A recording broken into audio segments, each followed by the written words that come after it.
আন্তর্জাতিক পরিমণ্ডলেও তীক্ষ্ণ নজর রয়েছে শেখ হাসিনা রায় ঘিরে। এ রায়ের রাজনৈতিক ও মানবাধিকারগত প্রভাব গভীর বলছেন বিভিন্ন সংবাদ সংস্থা ও বিশ্লেষকরা। আল জাজিরার প্রতিবেদনে বলা হয়েছে, হাজারেরও বেশি মানুষকে হত্যার অভিযোগে হাসিনার বিরুদ্ধে রায় 17 নভেম্বর। কাতার ভিত্তিক গণমাধ্যমটি বলছে, রায় ঘোষিত হলে শুধু আইনি সিদ্ধান্তই নয়, রাজনৈতিক প্রভাবের এক নতুন অধ্যায়ের সূচনা হতে পারে।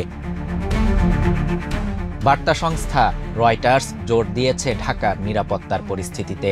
গণমাধ্যমটি বলছে, রায় ঘোষণার আগে রাজধানীর বিভিন্ন স্থানে বিস্ফোরণ ও অগ্নিসংযোগের ঘটনা উদ্বেগজনক। এছাড়া সজীব ওয়াজেদ জয়ের বক্তব্য নিয়ে আরেকটি প্রতিবেদন প্রকাশ করেছে রয়টার্স।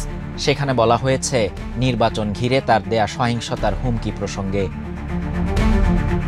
সেই সাথে রায় ঘিরে নিরাপত্তা ও সহিংসতার আশঙ্কা তুলে ধরেছে বেশ কিছু আন্তর্জাতিক সংবাদ মাধ্যম।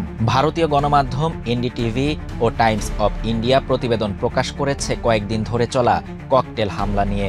নিরাপত্তা ব্যবস্থা ও সহিংসতার সংখ্যা উঠে এসেছে ভারতীয় গণমাধ্যম দ্য হিন্দু, ইন্ডিয়া টুডে ও জাপানের পত্রিকা দ্য জাপান টাইমস ও পাকিস্তানের গণমাধ্যম ডনের প্রতিবেদনেও। বিভিন্ন গণমাধ্যম বলছে, এ রায় বাংলাদেশের জন্য মাইলফলক হিসেবে বিবেচিত হবে।